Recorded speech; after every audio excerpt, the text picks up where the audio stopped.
അല്പസമയത്തെ വചന ചിന്തയിലേക്ക് നമ്മുടെ ഹൃദയത്തെ കൊണ്ടുവരാം. ബൈബിളുള്ളവരെല്ലാം ബൈബിൾ തുറന്ന് വചനം വായിക്കുവാനും ധ്യാനിക്കുവാനും നമുക്കിടയായി തീരട്ടെ. ലൂക്കോസിന്റെ സുവിശേഷം 1-ാം അധ്യായം 37-ാമത്തെ വാക്യമാണ് ഇന്ന് പകലത്തെ അല്പസമയത്തെ ചിന്തയ്ക്കായി ഞാൻ വായിക്കാൻ ആഗ്രഹിക്കുന്നത്. ലൂക്കോസിന്റെ സുവിശേഷം 1-ാം അധ്യായം 37-ാമത്തെ വാക്യം. ദൈവത്തിന് ഒരു കാര്യവും അസാധ്യമല്ലല്ലോ എന്ന് ഉത്തരം പറഞ്ഞു. Thank you. ഇന്ന് പകൽക്കാലത്തെ അല്പസമയത്തെ ചിന്തയ്ക്ക് വേണ്ടി ഞാൻ എടുത്തിരിക്കുന്ന മെസ്സേജിൻ്റെ ഹെഡിങ് എന്ന് പറയുന്നത് ദൈവത്തിനൊരു കാര്യവും അസാധ്യമല്ല.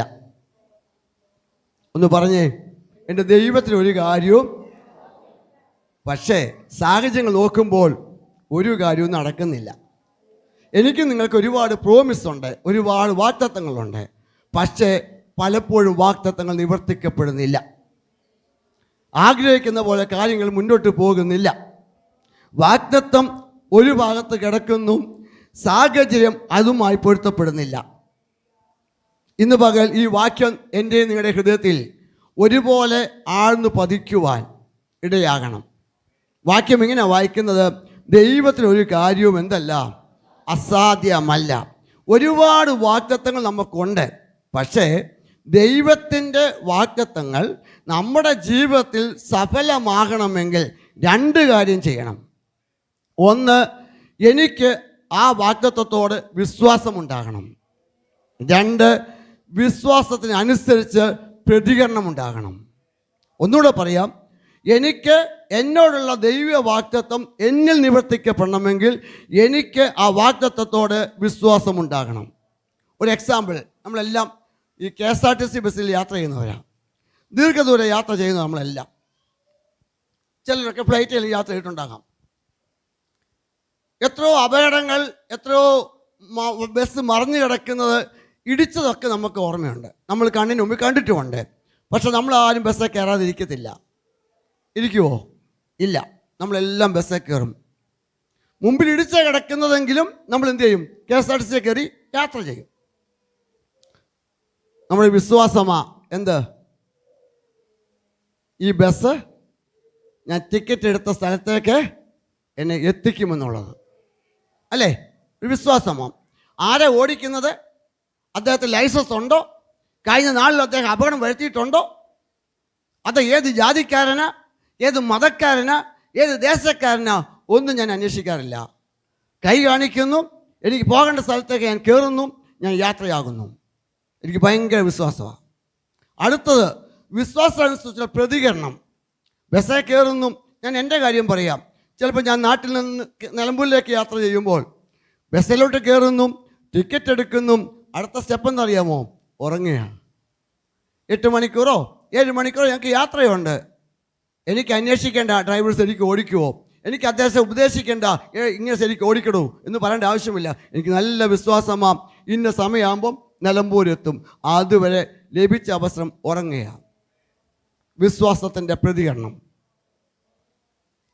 ഈ വിശ്വാസത്തിൻ്റെ 1000-1 എനിക്ക് ദൈവത്തോടുണ്ടെങ്കിൽ തീർച്ചയായിട്ടും വചനം പറയുന്നു, ദൈവത്തിനൊന്നും അസാധ്യമല്ല.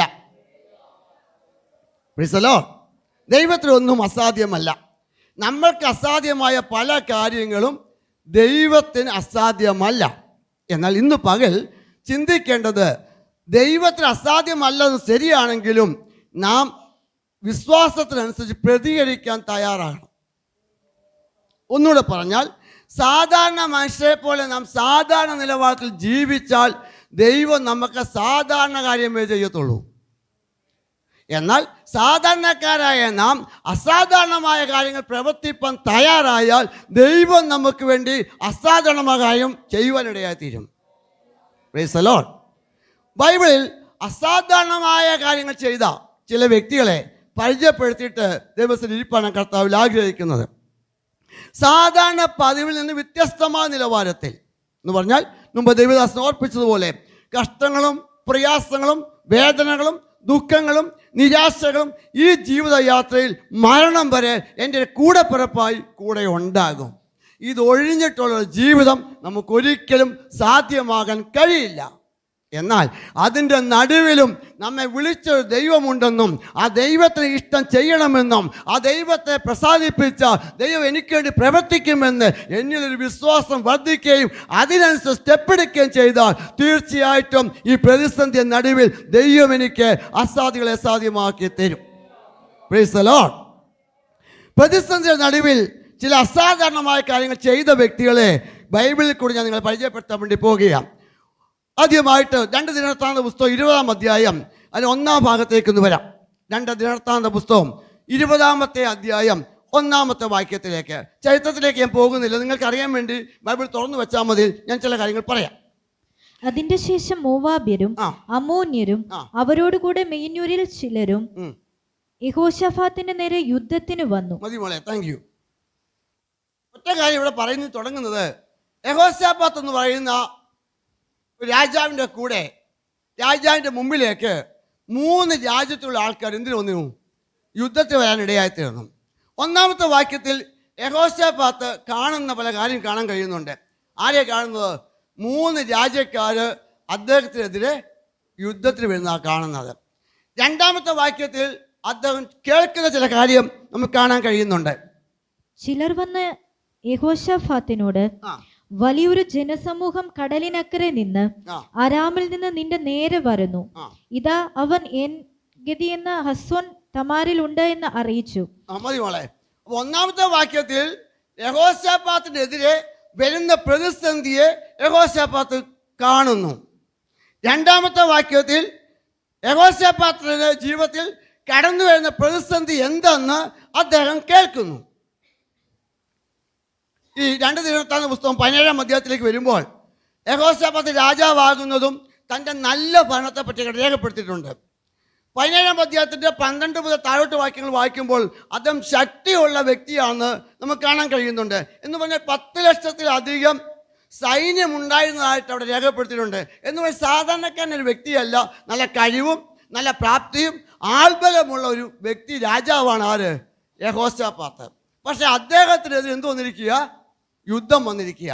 കാണുന്നത് യുദ്ധത്തിൻ്റെ പ്രതിസന്ധികളാണ്, കേൾക്കുന്നതും അതുമായി ബന്ധപ്പെട്ടതാണ്. പക്ഷെ യഹോശാഫാത്ത് എന്താ ചെയ്യുന്നറിയാമോ?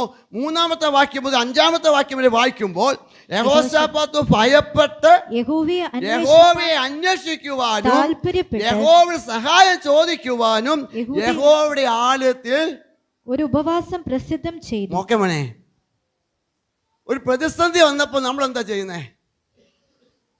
ആൾബലമുണ്ട്, പിടിപാടുണ്ട്, രാജാവല്ലേ, എല്ലാം ഉണ്ട്. ഇത് എന്താ ചെയ്തത്? നമ്മളെപ്പോലല്ല, ആൾബലത്തിലേക്ക് പോയില്ല. നമ്മൾ ആ ഒരു പ്രതിസന്ധി വരുമ്പോൾ ആദ്യം ചെയ്യുന്നത് എന്തുവാ? നമ്മുടെ കഴിവിലെല്ലാം ആശ്രയിക്കും. കഴിവുള്ളിടത്തോളം പണം ചെലവഴിക്കും, കഴിവുള്ളിടത്തോളം ആൾക്കാരോട് സംസാരിക്കും. എല്ലാ വഴി അഴയുമ്പോൾ മുട്ടുമടക്കും. പക്ഷെ യഹോശാഫാത്ത് എന്താ ചെയ്തേ? ഒരു ഉപവാസം പ്രസിദ്ധമാക്കി. എന്ന് പറഞ്ഞാൽ ഉപവാസം എന്ന പദത്തെ മാത്രം നിർവചിക്കാം. ലിവിങ് വിത്ത് ഗോഡ് എന്ന പദം. ദൈവത്തോട് കൂടെ ഒരു പ്രതിസന്ധി വന്നപ്പോൾ എന്ത് ചെയ്യുന്നറിയാമോ?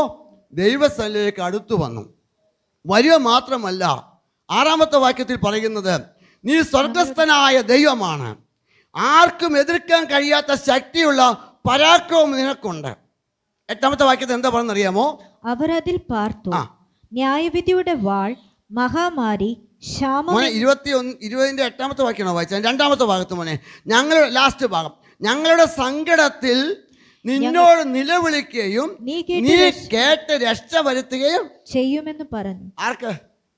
യുദ്ധം എതിരെ നിൽക്കുമ്പോൾ, പ്രതിസന്ധി എതിരെ നിൽക്കുമ്പോൾ പറയാണ് നിനക്ക് പ്രവർത്തിക്കാൻ കഴിയുമെന്ന്. നമ്മളെന്താ പറയുന്നത്? തീർന്നു, ഇനി രക്ഷപ്പെടത്തില്ല. 3 രാജ്യം ഒന്നിച്ച് വന്നിരിക്കുന്നത്, സാധാരണക്കാരനൊന്നുമല്ല വന്നിരിക്കുന്നത്. എൻ്റെ കാര്യം അസ്തമിച്ചു, ഞങ്ങളുടെ കാര്യം പരാജയമായി, ഇനി രക്ഷപ്പെടാൻ കഴിയത്തില്ല. യഹോശാഫാത്ത് പറഞ്ഞ കണ്ടോ? ഇല്ല, നിനക്ക് കഴിയാത്തതൊന്നുമില്ല. ആ 20 അധ്യായത്തിൻ്റെ 8-ാമത്തെ വാക്യം ലാസ്റ്റ്, ഞങ്ങളുടെ സങ്കടത്തിൽ നിന്നോട് നിലവിളിക്കുകയും നീ കേട്ട് രക്ഷ വരുത്തുകയും ചെയ്യും. ഇനി എൻ്റെ പ്രധാനപ്പെട്ട ഒരു വാക്യം 11-12 വാക്യത്തില്ല, വേഴ്സ് 11 and 12. ഇപ്പോൾ ഇതാ ആ. നീ ഞങ്ങൾക്ക് കൈവശമാക്കി തന്ന ആ. നിന്റെ അവകാശത്തിൽ നിന്ന് ആ. ഞങ്ങളെ നീക്കിക്കളവാൻ അവർ വന്ന് ഞങ്ങൾക്ക് ഇങ്ങനെ പ്രതിഫലം കണ്ടോ, തരുന്നു. നീ ഞങ്ങൾക്ക് തന്നിരിക്കുന്ന അവകാശത്തെ ഞങ്ങളിൽ നിന്നും നീക്കിക്കളവാൻ അവർ വന്ന് ശത്രു വന്നിരിക്കുന്നു. ഞാൻ നിങ്ങൾക്ക് മനസ്സിലാക്കുന്ന ഭാഷയിൽ പറയുക എന്ന് പറഞ്ഞാൽ, നിന്നെ സേവിക്കുന്ന, നിന്നെ ആരാധിക്കുന്ന ഒരു വ്യക്തിയാണ് ഞാൻ. പക്ഷേ ഇപ്പോൾ എന്ത് ചെയ്തിരിക്കുക, എനിക്ക് നീ നൽകിയിരിക്കുന്ന അവകാശത്തെ എന്നിൽ നിന്ന് പറിച്ചു മാറ്റുവാൻ ശത്രു വന്നിരിക്കുന്നു. ദൈവത്തെ ആരാധിക്കുന്ന, ദൈവത്തെ പിൻപറ്റും ദൈവമക്കളെ ആരാധിക്കുക, ദൈവത്തെ സേവിക്കുക ചെയ്യുമ്പോഴും പ്രതിസന്ധികൾ കടന്നു വന്ന് എനിക്കുള്ള നന്മകൾ, എനിക്കുള്ള അവകാശങ്ങൾ പിഴിച്ചു പറിച്ചുകൊണ്ട് പോകുന്ന ഒരു സാഹചര്യത്തിലാണ് ഞാൻ നിങ്ങൾ ജീവിക്കുന്നത്. എന്ത് ചെയ്യണമെന്ന് അറിയാതെ ഭാരപ്പെടുമ്പോൾ യഹോശാഫാത്ത് എടുത്ത തീരുമാനം നിങ്ങൾ കണ്ടോ? 15-17 വാക്യങ്ങളിലേക്ക് വരുമ്പോൾ അതിൻ്റെ ഇവിടെ പറയുന്ന 12 വാക്യം വായിക്കുമ്പോൾ പറയുന്നത്, ഞങ്ങളുടെ നേരെ വരുന്ന ഞങ്ങളുടെ ദൈവമേ, നീ അവരെ ന്യായം വിധിക്കുകയില്ലയോ? ഞങ്ങളുടെ നേരെ വരുന്ന ഈ വലിയ സമൂഹത്തോട് എതിർക്കുവാൻ ഞങ്ങൾക്ക് ശക്തിയില്ല. എന്ത് ചെയ്യേണ്ടമെന്ന് ഞങ്ങൾക്ക് അറിയുന്നതുമില്ല. ഇതൊരു സമർപ്പണമാണ്. യഹോശാഫാത്ത് രാജാവിൻ്റെ കയ്യിൽ ഏത് വിഷയത്തെയും പരിഹരിക്കാനുള്ള സാഹചര്യങ്ങളുണ്ട്. പക്ഷേ യഹോശാഫാത്ത് രാജാവായിട്ടും അധികാരമുണ്ടായിട്ടും അധികാരത്തിലേക്ക് പോയില്ല. മറിച്ച് ദൈവമുഖത്തേക്ക് നോക്കിയിട്ട് പറയുക, ഈ ജനത്തോട് എതിർക്കുവാൻ ഞങ്ങൾക്ക് ശക്തിയില്ല, എന്ത് ചെയ്യണമെന്ന് അറിയുന്നുമില്ല. എങ്കിലും ഞങ്ങളുടെ കണ്ണ് നിങ്ങളിലേക്ക് തിരിയുന്നു. ഒരു ആത്മീയ ദൂത് ഇവിടെ കൈമാറ്റം ചെയ്യാം. ദൈവത്തെ സേവിക്കുന്നു, ദൈവത്തെ ആരാധിക്കുന്നു, പക്ഷെ ഒന്നിലധികം പ്രതിസന്ധികൾ ജീവിതയാത്രയിൽ ഒന്നിനു പിറകെ ഒന്നായി ആഞ്ഞടിക്കുമ്പോൾ എന്ത് ചെയ്യണമെന്ന് അറിയാതെ, അതിനോട് പ്രതികരിക്കാൻ ശക്തിയില്ലാതെ, നിരാശയിലോ ഭാരത്തിലോ ദുഃഖത്തിലോ ആയിരിക്കുന്ന ആരെങ്കിലും ഇന്ന് പകൽ ആരാധന സംബന്ധിക്കുന്നുവെങ്കിൽ അവരോട് പറയുകയാണ്, ഈ പ്രതിസന്ധിയെ അല്ല നോക്കേണ്ടത്, പ്രതിസന്ധിയെ നടുവിലോ വിടുവിക്കാൻ കഴിവുള്ള ഒരു സർവശക്തന്റെ മുഖത്തേക്ക് നോക്കുവാൻ തയ്യാറായാൽ അവൻ വിടുവിക്കുവാൻ ശക്തനായ ദൈവമാണ്. പക്ഷെ പ്രതിസന്ധി പ്രതികൂലം വരുമ്പോൾ നമ്മൾ നിരാശപ്പെട്ടും ഭാരപ്പെട്ടും വേദനപ്പെട്ടും ആരാധന മുടക്കിയും പ്രാർത്ഥന മുടക്കിയും യോഗം മുടക്കിയും ഇരുന്നാൽ ദൈവം പ്രവർത്തിക്കത്തില്ല. മറിച്ച് യഹോശാഫാത്തിനെ പോലെ പ്രതിസന്ധി നടുവിൽ ദൈവമുഖത്തേക്ക് നോക്കാൻ തയ്യാറാകണം. നോക്കിയപ്പോൾ എന്ത് സംഭവിച്ചെന്നറിയാമോ? 15-17 വാക്യം വായിക്കേണ്ട മോളെ. പ്രതിസന്ധി നടുവിൽ യഹോവയുടെ മുഖത്തേക്ക് നോക്കിയപ്പോൾ ദൈവശബ്ദം കേൾക്കാനിടയായി തീർന്നു. ദൈവശബ്ദം കേട്ടപ്പോൾ അവർ യഹോവയെ സ്തുതിക്കാനിടയായി തീർന്നു. കാരണമുണ്ടല്ലോ, യഹോശാഫാത്ത് പ്രതിസന്ധി മുമ്പിൽ ആറ് മുഖത്തേക്കാണ് നോക്കിയത്. യഹോവയുടെ മുഖത്തേക്ക് നോക്കിയപ്പോൾ യഹോവയുടെ ശബ്ദം കേട്ടു. അത് അവനെ സ്തുതിപ്പാൻ കാരണമാക്കി തീർത്തു. നാം പ്രതിസന്ധി വരുമ്പോൾ മനുഷ്യമുഖത്തേക്ക് നോക്കും, അവൻ നിസ്സാര വാക്കുകൾ, നിരാശയുളവാക്കുന്ന വാക്കുകൾ പറയും, നമ്മുടെ ഹൃദയം തകർന്നു പോകും. അതുകൊണ്ട് ഇന്ന് പകൽ ഞാനും നിങ്ങൾ ഒന്നിച്ച് പ്രതിസന്ധി നടുവിൽ ആറ് മുഖത്തേക്ക് നോക്കണം, ദൈവമുഖത്തേക്ക് നോക്കണം. ദൈവമുഖത്തേക്ക് നോക്കിയാൽ ദൈവത്തിൻ്റെ ശബ്ദം കേൾക്കാനിടയായി തീരും. സംഘത്തിൽ 29:3 പറയുന്നത്, യഹോവയുടെ ശബ്ദം പെരുവെള്ളത്തിൽ മീതെ മുഴങ്ങുന്നു. ആ അധ്യായത്തിന്റെ 11-ാമത്തെ വാക്യത്തിൽ പറയുന്നത്, യഹോവയുടെ ശബ്ദം, യഹോവ തന്റെ ജനത്തിന് ശക്തി നൽകും. യഹോവ തന്റെ ജനത്തിന് ശക്തി നൽകുന്നു. യഹോവ തന്റെ ജനത്തെ സമാധാനം നൽകുന്നു. യഹോവ തന്റെ ജനത്തിന് സമാധാനം നൽകുന്നു. ഇന്ന് പകൽ ആ സംഘത്തെ ആരംഭ ഭാഗത്ത് യഹോവയുടെ ശബ്ദം മാൻപേടകളെ പ്രസവിക്കുമാറാക്കുന്നു. യഹോവയുടെ ശബ്ദം വെള്ളത്തിനുമീതെ മുഴങ്ങുന്നു. പല ശബ്ദങ്ങൾ നമ്മൾ കേൾക്കാറുണ്ട്. എന്നാൽ ഇന്ന് പകൽ ദൈവമുഖത്തേക്കാണ് നോക്കുന്നതെങ്കിൽ ദൈവമുഖത്തിന്റെ ശബ്ദം നമ്മുടെ കാതുകളിൽ കേൾക്കാനിടയായി തീരും. അത് കേൾക്കുന്നത് എനിക്ക് സമാധാനമാണ്, എനിക്കത് ശക്തിയാണ്. Price the Lord. പ്രതിസന്ധിയുടെ നടുവിൽ, പ്രതികൂലത്തിൻ്റെ നടുവിൽ, വേദനയുടെ നടുവിൽ, ആകുലചിന്തയുടെ നടുവിൽ, ഒറ്റപ്പെടലിൻ്റെ നടുവിൽ ദൈവമുഖത്തേക്ക് നോക്ക്. ആ ദൈവ ശബ്ദം കേൾക്കാനിടയാകും. അത് നോക്കുന്നവൻ്റെ ജീവിതത്തിൽ ബലമായിരിക്കും. യഹോവയെ കാത്തിരിക്കുന്നവർ ശക്തിയെ പുതുക്കും. അവർ കഴുകന്മാരെ പോലെ പറന്നുയരും. Price the Lord. ഇന്ന് പകൽ ഒന്നാമത്തെ ഭാഗത്ത് ഞാൻ പറയുന്നത്, യഹോശാഫാത്ത് ജീവിതത്തിൽ കടന്നു വന്ന പ്രതിസന്ധി നടുവിൽ പതറിപ്പോയില്ല. പ്രതിസന്ധി വലുതല്ല, അതിനേക്കാൾ ശക്തനായ ഒരുവന്റെ മുഖത്തേക്ക് നോക്കിയപ്പോൾ പ്രതിസന്ധി ജീവിതത്തിൽ ആശ്വാസമായി.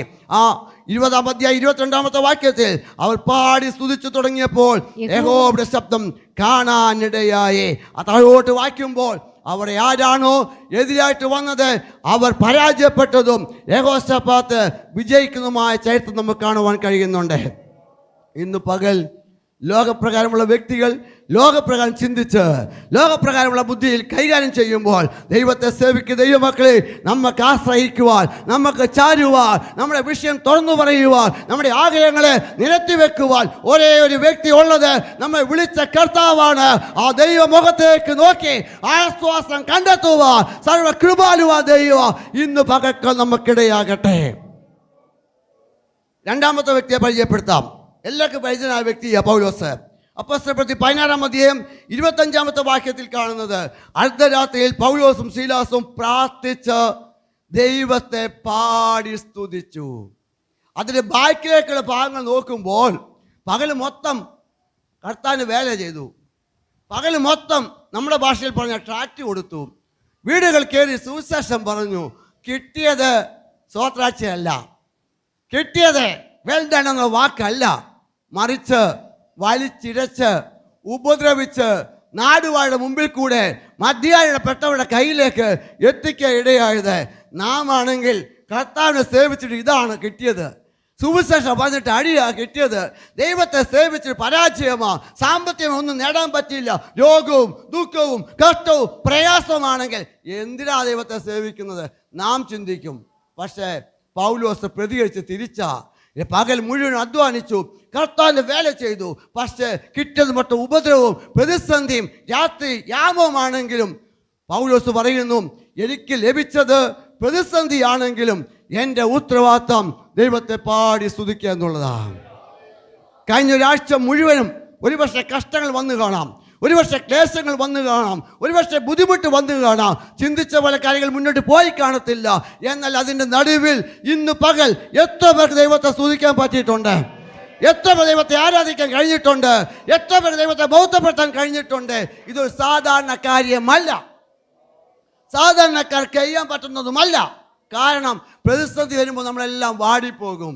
പക്ഷെ പൗലോസ് അർദ്ധരാത്രിയിൽ കൈയെല്ലാം യാമം വെച്ച് എഴുന്നേക്കാൻ വയ്യാതെ നിൽക്കുന്ന സാഹചര്യത്തിലും അവനെ വിളിച്ച ദൈവത്തെ മറന്നില്ല, കൊണ്ടുവന്ന ദൈവത്തെ മറന്നില്ല.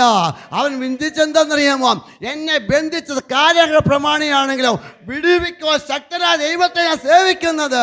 ഇന്ന് പകൽക്കാലം ആരാധിക്കുന്ന ദൈവമക്കളെ പ്രയാസവും പ്രതികൂല ജീവിതത്തിൽ ഉണ്ടെങ്കിലോ അതിന്മേൽ ജയിക്കാൻ കഴിയുന്ന ഒരു സർവശക്തനായ ദൈവം എനിക്കുണ്ട്. അവനെന്നെ വിടുവിക്കുന്ന ചിന്ത ഭരിക്കുമെങ്കിൽ പാടി ആരാധിക്കാൻ തയ്യാറാകണം. Praise the Lord, praise the Lord. പ്രയാസമല്ല വലുത്, എന്നെ വിടുവിച്ച കർത്താവ് വലുത്. പ്രതിസന്ധിയല്ല വലുത്, എൻ്റെ പാപം മോഹിച്ച ദൈവമാണ് വലുത്. ഇവിടുത്തെ അനുഗ്രഹമല്ല വലുത്, എന്നെ കൂടെ ഇരുത്താന്ന് പറഞ്ഞ എനിക്ക് ഭവനമൊരുക്കുന്ന കർത്താവാണ് വലുത്. Price the Lord. പണം വരും ദൈവമക്കളെ, പക്ഷെ പണമല്ല നമ്മളെ കൺട്രോൾ ചെയ്യേണ്ടത്, സാമ്പത്തികമല്ല കൺട്രോൾ ചെയ്യേണ്ടത്. എന്നെ രക്ഷിച്ച ദൈവമാകട്ടെ നമ്മളെ കൺട്രോൾ ചെയ്യുക. ജീവനുള്ളിടത്തോളം കാലം അവനെ സ്തുതിക്കുക നമുക്കിടയാകട്ടെ. എന്ത് സംഭവിച്ചതറിയാമോ? പ്രതിസന്ധി നടുവിൽ മിണ്ടാതിരുന്നില്ല, പൗലോസ് പ്രതികരിച്ചു. പക്ഷേ കെട്ടിയത്, അടച്ചത്, ബന്ദി ചെയ്തത് ഗവൺമെൻറ്റും ഗവൺമെൻറ് ഉദ്യോഗസ്ഥരുമാണ്. എന്നാൽ പാടി സ്തുതിച്ചപ്പോൾ അവരോട് ചോദിക്കാതെ, കെട്ടിയവൻ്റെ അഭിപ്രായം കേൾക്കാതെ സർവശക്തനായ കർത്താവ് പാടി സ്തുതിച്ചവന് വേണ്ടി വാതിൽ തുറന്നു കൊടുത്തു എങ്കിൽ, ഇന്ന് പകൽ പറ ദൈവത്തെ ആരാധിക്കുന്ന ദൈവമക്കൾ പറയണ, എനിക്ക് വേണ്ടി വഴി അടയ്ക്കുന്ന ആരുമാകട്ടെ, എനിക്ക് വേണ്ടി വഴി പൂട്ടുന്ന ആരുമാകട്ടെ, അത് എത്ര ശക്തിയുള്ള ഇരുമ്പ് വാതിലും ആയിക്കോട്ടെ, അത് അന്വേഷിക്കണ്ട, അവന്റെ പുറകെ പോകണ്ട. പാടി സ്തുതിക്കാൻ തയ്യാറായ നിന്റെ മുന്നോട്ടുള്ള പാതയെ ബന്ധിക്കുന്ന ഏത് ഇരുമ്പ് വാതിലാണെങ്കിലും തുറക്കുവാൻ ശക്തനായ കർത്താവ്. Glory to God. എനിക്ക് വേണ്ടി തുറക്കുന്ന ഒരു കർത്താവ്. അവരെൻ്റെ വഴി അടച്ചല്ലോ. അവരൊന്ന് ഒരു ചെരുവൽ ഒന്ന് അനക്കിയ ഞാൻ രക്ഷപ്പെട്ടു പോയേനെ. എൻ്റെ കുഞ്ഞുങ്ങൾക്ക് വേണ്ടി ഒരു 10 രൂപ തന്നിരുന്നെങ്കിൽ അത് ഞാൻ രക്ഷപ്പെട്ടു പോയേനെ. നോ, വേണ്ട വേണ്ട. നിന്നെ വിളിച്ച ദൈവത്തെ പാടി സ്തുതിക്കാൻ തയ്യാറാകുക. പ്രതിസന്ധി നടുവിലും അവനെ ഉയർത്താൻ തയ്യാറാകുക. അവൻ നിനക്ക് വേണ്ടി വാതിൽ തുറക്കുവാൻ ശക്തനാണ്. ആരും അടയ്ക്കട്ടെന്നേ, എത്ര ശക്തിയുള്ള വാതിലോട് പൂട്ടട്ടെന്നേ വിഷയമല്ല. അതിനെ തുറക്കാൻ കഴിയുന്ന സർവശക്തനായ ദൈവമാണ് എനിക്കുള്ളത്. കഴിയുമ്പോൾ ദൈവത്തെ മഹത്വപ്പെടുത്തിക്കാട്. ഹല്ലേലൂയ. യെശയ്യാ 40:31 പറയുന്നത്, 41:10 പറയുന്നത്, ഭയപ്പെടേണ്ട, ഞാൻ നിന്നോട് കൂടെയുണ്ട്. ഭ്രമിച്ചു നോക്കേണ്ട, ഞാൻ നിന്റെ ദൈവമാകും. ഞാൻ നിന്നെ ശക്തീകരിക്കാം. ഞാൻ നിന്നെ സഹായിക്കും. എന്റെ നീതിയുള്ള വലങ്കൈ കൊണ്ട് ഞാൻ നിന്നെ താങ്ങും. എന്റെ നീതിയുള്ള വലങ്കൈ കൊണ്ട് ഞാൻ നിന്നെ താങ്ങും. Price the Lord. സ്തോത്രം. ഇവിടെ പൗലോസ് പറയുന്നത് കണ്ടോ? യെശയ്യാ പ്രവാചകൻ പറയുന്നത് കണ്ടോ? നീ ഭയപ്പെടണ്ട, ഞാൻ നിന്നോട് കൂടെയുണ്ട്. നീ ഭ്രമിച്ചു നോക്കണ്ട. ഞാൻ നിങ്ങളുടെ നല്ല അവിടെ ആടെ ഞാൻ നാട്ടുകാരുടെ നല്ല, പാസ്റ്ററുടെ നല്ല, എക്സിക്യൂട്ടീവ് കമ്മിറ്റിയുടെ നല്ല, ഇവിടെ ആരാധിക്കുന്നത് നല്ല പറഞ്ഞത്. ഭയപ്പെടണ്ട, ഞാൻ നിന്നോട് കൂടെ. ഇന്ന് പറ, ഭയപ്പെടുന്നില്ല, ദൈവം എന്നോട് കൂടെയുണ്ട്. ഞാൻ ഭ്രമിച്ചു നോക്കണ്ട, അവൻ എൻ്റെ ദൈവമാ. ഏത് വിഷയത്തിലാണ് നിങ്ങൾ ഭാരപ്പെടുന്നത്? ഏത് വിഷയത്തിലാണ് നിങ്ങൾ വ്യാകുലപ്പെടുന്നത്? ഏത് വിഷയത്തിലാണ് നിങ്ങൾ ഞരങ്ങുന്നത്? ഏതാ നിങ്ങളുടെ സങ്കടങ്ങൾ? ഏതാ നിങ്ങളുടെ ദുഃഖങ്ങൾ? ഇന്ന് പകൽ മനുഷ്യരുടെ മുമ്പിൽ പറഞ്ഞാൽ വിലയിടും. മനുഷ്യരുടെ മുമ്പിൽ പറയണ്ട, ദൈവമുഖത്തേക്ക് നോക്ക്. അവൻ്റെ മുമ്പിൽ ഇരുന്നുകൊണ്ട് കര. അവനോട് കാര്യങ്ങൾ പറ. പ്രവർത്തിപ്പാൻ സർവശക്തനായ ദൈവം നമ്മോട് കൂടെയുണ്ട്. അവൻ സർവശക്തനായ ദൈവമാണ്. Price the Lord. സ്തോത്രം. മൂന്നാമത് ലൂക്കോസ് സുവിശേഷം 5-ാം അധ്യായം 1 മുതൽ 11 വാക്യങ്ങൾ വായിക്കുമ്പോൾ നമുക്കറിയാം, ശിമോൻ പത്രോസ് രാത്രി മുഴുവനും വല വീശി. എന്ത് കിട്ടി? ഒന്നും കിട്ടിയില്ല. അവൻ്റെ പരിചയവും അവൻ്റെ അധ്വാനവും യേശുവിൻ്റെ വാക്കുമായി പൊരുത്തപ്പെട്ടില്ല. യേശു എന്താ പറഞ്ഞത്? വലത്തോട്ട് നോക്കി. രാത്രി മുഴുവൻ അധ്വാനിച്ചല്ലേ? കടലിൻ്റെ സാഹചര്യങ്ങളും എവിടൊക്കെ മീനുണ്ടെന്നും എങ്ങനെ വീശിയാൽ കിട്ടുമെന്നും എന്താണ് കിട്ടാനുള്ള മാർഗമെന്നും നന്നായി അറിയുന്ന പൗലോസ്. പക്ഷേ അവരുടെ എക്സ്പീരിയൻസ് അവനെ സഹായിച്ചില്ല. എന്ത് ചെയ്യുന്നറിയാമോ? രാത്രി മുഴുവൻ അധ്വാനിച്ചു, ഒന്നും കിട്ടിയില്ല. എങ്കിലും നിന്റെ വാക്കിന് വലയിറക്കാം. കിട്ടാത്ത സ്ഥലത്ത്, കിട്ടാത്ത സാഹചര്യത്തിൽ, കിട്ടാത്ത അനുഭവത്തിൽ ശിവൻ പറയുകയാണ്, ഞാൻ വീണ്ടും ഒന്നുകൂടെ ഒരു ശ്രമം. ഇന്ന് പകൽ ഒരു ആത്മീയദൂത് കൈമാറ്റം ചെയ്ത ദൈവമക്കളെ, നമ്മളെല്ലാം പ്രായമുള്ളവരും ഒരുപാട് എക്സ്പീരിയൻസ് ഉള്ളവരുമാണ്. പക്ഷേ ഇന്ന് പകൽ നിന്നെ അഭിമുഖീകരിക്കുന്ന വിഷയത്തിന്മേൽ അധ്വാനിച്ചിട്ടും ആരോഗ്യത്തോടെ കൈകാര്യം ചെയ്തിട്ടും ബുദ്ധിപരമായി കാര്യങ്ങൾ മുന്നോട്ട് നോക്കിയിട്ടും പണം ഉപയോഗിച്ചും സാഹചര്യം ഉദ്ദേശിച്ചും കാര്യങ്ങൾ പൊരുത്തപ്പെടാൻ ശ്രമിച്ചിട്ടും നടക്കാത്ത ഏതെങ്കിലും വിഷയമുണ്ടെങ്കിൽ ആ എക്സ്പീരിയൻസും ഒന്ന് മാറ്റി വെച്ചിട്ട്, കർത്താവേ അങ്ങ് എന്തു പറയുന്നു അതനുസരിച്ച് പ്രവർത്തിപ്പാൻ ഞാൻ തയ്യാറാണ്. അതിൻ്റെ 6-ാമത്തെ വാക്യത്തിൽ അവൻ അങ്ങനെ ചെയ്തപ്പോൾ പെരുത്ത മീൻകൂട്ടം എങ്ങനെ ചെയ്തപ്പോ? കർത്താവിൻ്റെ വാക്കിന് വല ഇറക്കിയപ്പോൾ രാത്രി മുഴുവൻ അധ്വാനിച്ച സ്ഥലത്ത് നിന്ന്, രാത്രി മുഴുവനും വല ഇറക്കിയ സ്ഥലത്ത് നിന്ന്, രാത്രി മുഴുവൻ നിരാശ ഉളവാക്കിയ സ്ഥലത്ത് അവരെ പ്രത്യാശ തരുവാനിടയായി തീർന്നു. ഇന്ന് പകൽ ഒരു ദൂതോടെ കൈമാറ്റം ചെയ്യുക ദൈവമക്കളെ.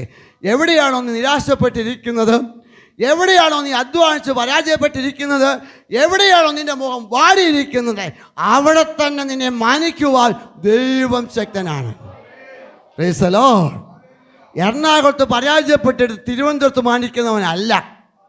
ദൈവത്തെ പരമാർത്ഥ ഹൃദയത്തോട് സേവിച്ച് ദൈവത്തെ പരമാർത്ഥ ഹൃദയത്തോട് ആരാധിച്ച് മുന്നോട്ട് പോയാൽ തീർച്ചയായിട്ടും ദൈവം മാനിക്കും. അതിൻ്റെ പ്രകടമായ തെളിവ് നിങ്ങളുടെ ദൈവദാസനും കുടുംബവും. ആൻറ്റിയുടെ മമ്മിയുടെ പ്രിയ മാതാപിതാക്കൾ ഒരുപാട് വർഷങ്ങൾക്ക് ഇവിടെ കഷ്ടപ്പെട്ടതാ, ഒരുപാട് നിന്ദകൾ സഹിച്ചതാ, ഒരുപാട് അപമാനങ്ങൾ ഏറ്റതാ. ഇവിടെ ഏറ്റിട്ട് റാന്നി കൊണ്ടല്ല അനുഗ്രഹിച്ചത്. എവിടെയാ?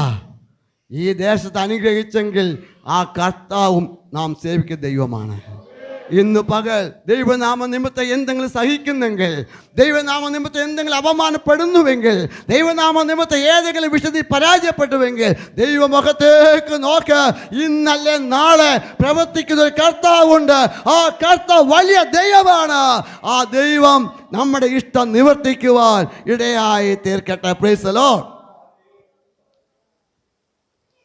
2 രാജാക്കന്മാരുടെ പുസ്തകം 3-ാം അധ്യായം 16-17 വാക്യത്തിൽ ഇങ്ങനെ വായിക്കുന്നത്. ഒരുപാട് വാക്യത്തോടെ കൊടുത്തിട്ടുണ്ട്. നിങ്ങൾ കാറ്റ് കാണുകയില്ല, നിങ്ങൾ കാറ്റ് കാണുകയില്ല, മഴയും കാണുകയില്ല, മഴയും കാണുകയില്ല. എന്നാൽ നിങ്ങളും നിങ്ങളുടെ ആടുമാടുകളും നിങ്ങളുടെ മൃഗവാഹനങ്ങളും കുടിക്കത്തക്കവണ്ണം ഈ താഴ്വര വെള്ളം കൊണ്ട് നിറയും. ഇത് പോരാ എന്ന് യഹോവയ്ക്ക് തോന്നിയിട്ട് അവൻ മോവാബിനെയും നിങ്ങളുടെ കയ്യിൽ ഏൽപ്പിച്ചു തരും.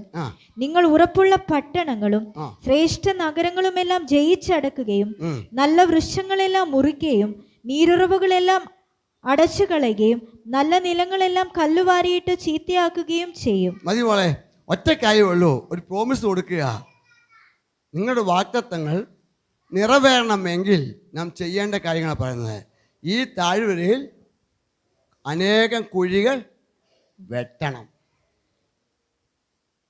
എന്ത് കാണത്തില്ല? കാറ്റും കാണില്ല, മഴയും കാണില്ല. പക്ഷേ ഈ താഴ്വര ഞാൻ നിറയ്ക്കും. വെള്ളം കൊണ്ട് കാറ്റ് കാണത്തില്ല, മുന്നോട്ട് നോക്കിയാൽ കാറ്റ് കാണത്തില്ല, മഴയും കാണത്തില്ല. താഴോട്ട് നോക്കിയാൽ ഉണങ്ങിയ താഴ്വര, വരണ്ടു പിടിച്ച താഴ്വര, അല്ലേ, പൊട്ടിക്കീറിയ താഴ്വര. മുകളിലേക്ക് നോക്കിയാൽ പ്രോമിസ്. ആ പ്രോമിസും താഴത്തെ സാഹചര്യവും തമ്മിൽ പൊരുത്തപ്പെടുന്നില്ല. പക്ഷേ നിങ്ങൾ കുഴികളെ വെട്ടുകയും, കുഴികൾ വെട്ടാൻ പറഞ്ഞാൽ നിറയ്ക്കാൻ കർത്താവിന് കഴിയും. സ്റ്റെപ്പ് എടുക്കണം. അടുത്ത സ്റ്റെപ്പ് സാഹചര്യം പ്രതികൂലമാണ്, പക്ഷേ സ്റ്റെപ്പ് എടുക്കുക. നിങ്ങളോട് പറഞ്ഞ വാഗ്ദത്തം എന്താണോ അതിലേക്ക് നോക്കുക. ആ വാഗ്ദത്തത്തിനനുസരിച്ച് സ്റ്റെപ്പ് എടുക്കുക, പ്രതികരിക്കുക. നിറയ്ക്കുന്നത് കർത്താവാ. വാഗ്ദത്തം പറഞ്ഞത് കർത്താവാണെങ്കിൽ നിവർത്തിക്കുന്നതും കർത്താവാ. ഞാനായിട്ട് നിവർത്തിക്കാൻ പോണ്ട, എന്നെ ഏൽപ്പിച്ച ഉത്തരവാദിത്തം ചെയ്താൽ മതി. ആ വാക്യം കണ്ടോ? കാറ്റ് കാണുകയില്ല, മഴയും കാണുകയില്ല, പക്ഷേ നിങ്ങൾക്ക് മാത്രമല്ല നിങ്ങളുടെ കന്നുകാലികൾക്കും കുടിക്കത്തക്കവണ്ണം ഈ താഴ്വരയെ വെള്ളം കൊണ്ട് ഞാൻ നിറയ്ക്കും. ഇന്ന് പകൽ ഏത് വിഷയത്തിലാണ് വ്യാകുലപ്പെട്ടിരിക്കുന്നത്, ഏത് വിഷയത്തിൽ ഭാരപ്പെട്ടിരിക്കുന്നത്, സാഹചര്യത്തെ നോക്കി മുന്നോട്ട് പോകാതെ എന്നെ ദൈവം വിളിച്ചത് അവനെ സേവിക്കാനാ, അവനെ ആരാധിക്കാനാ, അവനെ പിൻപറ്റാനാ, വിശുദ്ധ ജീവൻ നയിക്കാനാ, അവനെ പിൻപറ്റി നിത്യജീവൻ അവകാശമാക്കാനാ. അത് ചെയ്യാൻ തയ്യാറാകുക. വാക്ക് ചെയ്യുവാൻ ദൈവം വിശ്വസ്തനാ. എല്ലാ കണ്ണുകളും ഒരു നിമിഷം അടച്ച് ഞാൻ വാക്കുകൾക്ക് വിരാമം കുറിക്കുക. എൻ്റെ ദൈവത്തിന് അസാധ്യമായതൊന്നുമില്ല. എന്താ നിങ്ങളുടെ മുമ്പിൽ അസാധ്യമായിരിക്കുന്നത്? മനസ്സിനോട് ചോദിച്ച്, എന്തിനാ ഇപ്പോൾ അസാധ്യമായിരിക്കുന്നത്? കുറിവാക്യം പറയുന്നത് കണ്ടോ? എനിക്ക് അസാധ്യമായത് ഒന്നുമില്ല, എന്നാൽ എനിക്ക് പലതും അസാധ്യമാണ്. സാധാരണക്കാർ ചെയ്യുന്ന പോലെ സാധാരണ നിലവാരത്തിൽ ജീവിച്ചാൽ ദൈവത്തൊന്നും വലുതൊന്നും പ്രതീക്ഷിക്കരുത്. അസാധാരണമായ കാര്യം ദൈവത്തിന് വേണ്ടി നാം ചെയ്യുമ്പോൾ ദൈവം നമുക്ക് അസാധാരണമായ കാര്യം ചെയ്യാനിടയായിത്തീരും. ഇന്ന് പകൽ ഒന്ന് ഏൽപ്പിച്ചു കൊടുത്തേ, ഒന്ന് സമർപ്പിച്ച കർത്താവേ, ഞാൻ സാധാരണക്കാരനെ പോലെ സാധാരണ നിലവാരത്തിൽ ഒരു ക്രിസ്ത്യ ജീവിതം നയിച്ചാൽ എനിക്ക് വലിയ പ്രയോജനമൊന്നും ദൈവത്തിന് ലഭിക്കത്തില്ല. എന്നാൽ സാഹചര്യം പ്രതികൂലമാണെങ്കിലും എൻ്റെ അവസ്ഥ വ്യത്യസ്തമാണെങ്കിലും ദൈവത്തെ സേവിക്കുന്നതിൽ, ദൈവത്തെ ആരാധിക്കുന്നതിൽ, ദൈവത്തിന് വേണ്ടി ജീവിക്കുന്നതിൽ ഒരു വിട്ടുവീഴ്ച ചെയ്യാതെ അടുത്ത സ്റ്റെപ്പിലേക്ക് കയറി കൂടുതലായി ദൈവത്തെ സേവിച്ച് ജീവിപ്പാൻ എന്നെ പ്രാപ്തനാക്കണമേ എന്ന് ഒരു നിമിഷം ദൈവത്തോട് പ്രാർത്ഥിച്ചേ. യെരമ്യാ പ്രവാചകൻ 32-ാം അധ്യായത്തിൽ ഇങ്ങനെ പറയുന്നു, അയ്യോ യഹോവയായ കർത്താവേ, നിന്റെ മഹാശക്തി കൊണ്ടോ നീട്ടിയ ഭുജം കൊണ്ടോ നീ ആകാശത്തെയും ഭൂമിയെയും ഉണ്ടാക്കി. നിനക്ക് അസാധ്യമായതൊന്നുമില്ല. എൻ്റെ ദൈവത്തിന് ആകാശത്തെ ഉണ്ടാക്കാൻ പറ്റുമെങ്കിൽ, എൻ്റെ ദൈവത്തിന് ഭൂമിയെ ഉണ്ടാക്കാൻ പറ്റുമെങ്കിൽ, എൻ്റെ ദൈവത്തിന് ഇവിടെ കാണുന്ന സകല മൃഗത്തെ ഉണ്ടാക്കാൻ പറ്റുമെങ്കിൽ, എൻ്റെ ദൈവത്തിന് എൻ്റെ കണ്ണുകൊണ്ട് കാണുന്ന സകല വിഷത്തെ ഉണ്ടാക്കാൻ പറ്റുമെങ്കിൽ, അതിനേക്കാൾ വലുതല്ല എൻ്റെ വിഷയം. അതിനേക്കാൾ വലുതല്ല എൻ്റെ വിഷയം. അതിനെ ഉണ്ടാക്കാൻ പറ്റിയവന് എൻ്റെ വിഷയത്തെ പരിഹരിക്കാൻ പറ്റും. ഓ, എൻ്റെ ദൈവത്തിന് സകലവും സാധ്യ. ദൈവത്തിന് ഒരു കാര്യവും അസാധ്യമല്ല. പക്ഷേ എൻ്റെ തീരുമാനമാണ് എന്നുള്ള പ്രതികരണം. ഒരു നിമിഷം കണ്ണുകളടയ്ക്കാം, ദൈവത്തോട് നമുക്ക് പ്രാർത്ഥിക്കാം. കർത്താവേ, അങ്ങേക്കൊന്നും അസാധ്യമല്ല. അങ്ങ് പ്രസാദിക്കുന്ന നിലവാരത്തിൽ ക്രിസ്ത്യ ജീവിതം നയിപ്പാൻ എന്നെ പ്രാപ്തനാക്കണമേ. ഒരു പടിയും കൂടെ ചേർത്ത് പ്രാർത്ഥിക്കേ. എന്നുമുള്ള വാഗ്ദത്തങ്ങളൊന്നും നിവർത്തിച്ചില്ലെങ്കിലും, എൻ്റെ കാര്യങ്ങൾക്കൊന്നും പരിഹാരം തന്നില്ലെങ്കിലോ, നിത്യത നഷ്ടമാകുന്ന ഒന്നും എൻ്റെ ജീവിതത്തിൽ കടന്നു വരല്ലേ. നിത്യത നഷ്ടമാക്കുന്നതൊന്നും എൻ്റെ ജീവിതത്തിൽ കടന്നു വരല്ലേ. ഒന്നേ കർത്താവിൻ്റെ വരവാണെങ്കിൽ, അല്ല എൻ്റെ മരണമാണെങ്കിൽ, എനിക്ക് ദൈവത്തിൽ ചെല്ലാനിടയാകണം. ആ ദൈവത്തിൽ ചെല്ലാനുള്ള ഒരു വിശുദ്ധമായ ജീവിതത്തിൻ്റെ ഉടമയായി തീരുവാൻ എന്നെ അങ്ങ് പ്രാപ്തനാക്കണമേ. അതിനായി എന്നെ ഇതാ ഞാൻ സമർപ്പിക്കുന്നു. ഇന്ന് പകൽ അല്ല അടുത്ത ദിവസം എപ്പോഴാ കാഹളം കേൾക്കാൻ ഞാൻ അറിയുന്നില്ല. അതിൻ്റെ സംഭവങ്ങൾ വിളിച്ചറിയിക്കുന്നുണ്ട്. ഒന്നെനിക്കറിയാം, കർത്താവ് വരും. ഞാൻ കൈവിട്ടു പോകല്ലേ.